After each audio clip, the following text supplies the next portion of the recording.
100 साल की सास। अरे मम्मी जी, थोड़ा उम्र के हिसाब से काम किया करो। कहीं कुछ हो गया तो लोग बोलेंगे बहू ने बूढ़ी सास का ध्यान नहीं रखा।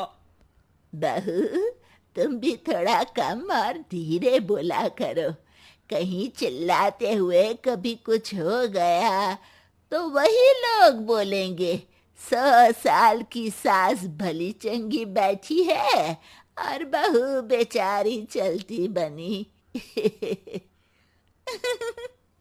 वैसे मम्मी जी, दादी बिल्कुल ठीक बोल रही हैं। हैं? क्या ठीक बोल रही है? वो जो कुछ भी बोले वो सास है, पर तुम क्यों बोल रही हो? बहू होकर सास से जुबान लड़ाओगी क्या? ऐसा बोलते हुए निर्मला को धसका उठ जाता है। कहा था ना, मत चिल्ला मत चिल्ला। तुझे बिना सास और बहू से जुबान लड़ाए बिना शांति नहीं मिलती। अरे माँ, दादी की बात सुन लिया करो, तुम्हारे भले के लिए बोलती है ना। अरे कोई भला नहीं, इन्हें बस मुझे परेशान और शो ऑफ करने का शौक है। हाँ। चल झूठी। इस परिवार में 3 पीढ़ी की औरतें रहती है, जिनका हर समय कोई ना कोई अलग ड्रामा चलता ही रहता है, जिससे और किसी का पता नहीं, लेकिन सूरज बहुत परेशान रहता है। माँ, पियाली और दादी, आप तीनों के पास एक दूसरे को सास बहू वाले ताने देने के अलावा कुछ काम हो या नहीं, पर मेरे पास जरूर है। इसीलिए पियाली, जरा लंच ले आओ, मुझे ऑफिस भी जाना होता है। इस पर पियाली सूरज को लंच देती है और वो ऑफिस चला जाता है, जिसके बाद तीनों एक बार फिर अपनी बातों या कह लो कि नोक-झोंक में लग जाती हैं। इसी में दिन बीत जाता है। रात को सूरज के साथ उसके दोस्त भी खाने पर आते हैं। पियाली, मेरे कुछ दोस्त आए हैं। सॉरी, अचानक प्लान बना तो बता नहीं पाया। तुम जल्दी से डिनर बना दो ना। अरे वाह रे आलसी माँ की आलसी बेटी, पहले बिना बताए दोस्तों को घर ले आओ, फिर बोलो जल्दी से डिनर बना दो। इतनी जल्दी है तो खुद बना लो। अरे माता, सब बाद में दिखा देना, अभी खाना बना दो ना प्लीज। ऐसा बोल के सूरज दोस्तों के पास जाकर बैठ जाता है और पियाली डिनर की टेंशन में अपनी सास के पास पहुंच जाती है, जो अपने कमरे में आराम कर रही होती है। मम्मी, सूरज अचानक दोस्तों को घर ले आए हैं, क्या करूं अब? कुछ ऐसा बताओ ना जो जल्दी बन जाए और सर्व करते हुए भी अच्छा लगे। अरे रेस्टोरेंट से मंगा ले, दोबारा परेशान मत करना, सोने दे मुझे। इतने में दादी सास भी वहां आ जाती है। वाह, आलसी का आइडिया भी उसी की तरह बेकार है। कोरोना में बाहर से खाना मंगाएंगे। बहू, तुम सो ही जाओ, वही काम अच्छे से कर सकती हो। चल पियाली, मैं बताती हूँ क्या करना है।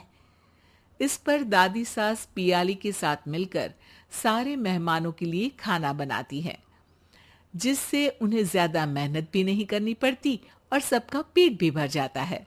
दादी के इस आइडिया से पियाली और सूरज बहुत इम्प्रेस हो जाते हैं। दादी, क्या यही खाना आपकी इस उम्र में इतना एक्टिव रहने और एंडलेस लाइफ का राज है? वैसे दादी ने आज तक राज किसी को बताया नहीं।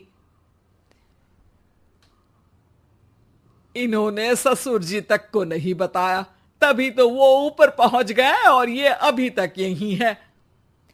तेरी सास मेरे ऊपर पहुंचने का ही इंतजार कर रही है, पर इस आलसी का ये सपना पूरा नहीं होने वाला।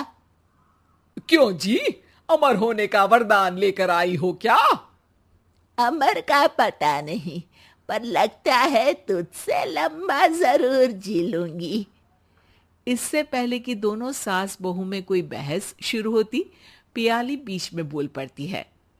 ठीक है, आप दोनों लड़ क्यों रही हैं? हम तो चाहते हैं कि आप दोनों हमारे साथ हमेशा रहें।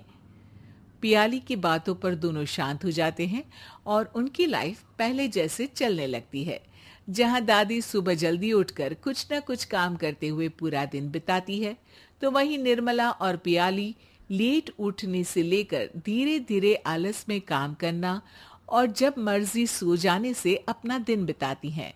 एक दिन निर्मला की सहेली उनके घर आती है। अरे क्यों रे निर्मला, कैसे चल रही है जिंदगी? सब बढ़िया, बस ये बुढ़िया ऊपर जाए तो ज्यादा अच्छा होगा। अरे ऐसा क्यों बोलती हो? तुम्हें तो उनसे सीखना चाहिए, वो बहुत फुर्तीली हैं। मैं उन्हें रोज मॉर्निंग वॉक करते हुए देखती हूँ, और वहीं तुम और तुम्हारी बहू है जिन्होंने शायद सुबह का सूरज आज तक देखा ही नहीं होगा। सहेली की बात सुनते ही निर्मला भड़क कर चिल्लाते हुए पियाली और अपनी सास को वहां बुलाती है, जिनके साथ सूरज भी वहां आ जाता है, और ये सब देख सहेली वहां से चली जाती है। अरे सासू माँ, आपको हमसे क्या दिक्कत है? अब तो मेरी सहेलियां भी आपकी वजह से मुझे ताने देने लगी है। मम्मी जी, कुछ तो लोग कहेंगे, लोगों का काम है कहना, आप इग्नोर करो ना। अच्छा वैसे महारानी, वो तुम्हें भी वही सब बोल रही थी? है? मैंने क्या किया? अरे किलस क्यों रही हो? अब तो समझो और अपना लाइफस्टाइल सुधारो। ओ मोरी मैया, अब हमारा लाइफस्टाइल भी खराब हो गया क्या?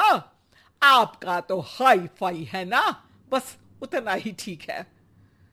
तुम लोग हमेशा पूछते हो ना कि मेरी इस उम्र और अभी भी इतने एक्टिव रहने का राज क्या है, तो वो ये लाइफ स्टाइल ही है, जिसे हाई फाई नहीं पर सिंपल कहते हैं।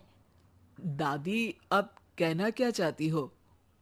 यही कि मैंने अपनी जिंदगी में बहुत किताबें पढ़ी हैं, जिनमें एक किताब से मुझे ये समझ में आया कि हम कितने गलत तरीके से जिंदगी जीते हैं। उसी के बाद मैंने एक अच्छे जीवन के लिए इकिगाई रूल अपनाया, जिसका मकसद तो सिर्फ अच्छा जीवन जीना था। इतना लंबा कैसे जी गई मुझे खुद अचंभा होता है। ओह, तो मतलब आप मुझे परेशान नहीं करती थी? वो तो आप करती हैं। वैसे ये इकिगाई क्या है? थोड़ी रिसर्च खुद भी कर लो आलसियों, सब मैं ही बता दूं क्या?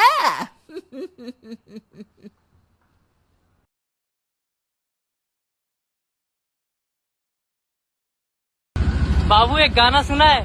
तेरे वास्ते फलक से मैं चांद लाऊंगा। बहुत सड़िया वाला। हम तो बोलते हैं दुकान से सिगरेट लाए तो गाड़ पट के समुंदर हो जाता है, और बाबू के लिए चांद लाएगा, और वही आगे जाके डसेगी ना तो करेगा चन्ना मेरे या चन्ना मेरे या अल्लाह। हेलो? अरे नहीं बाप, अरे तुम, अरे हेलो।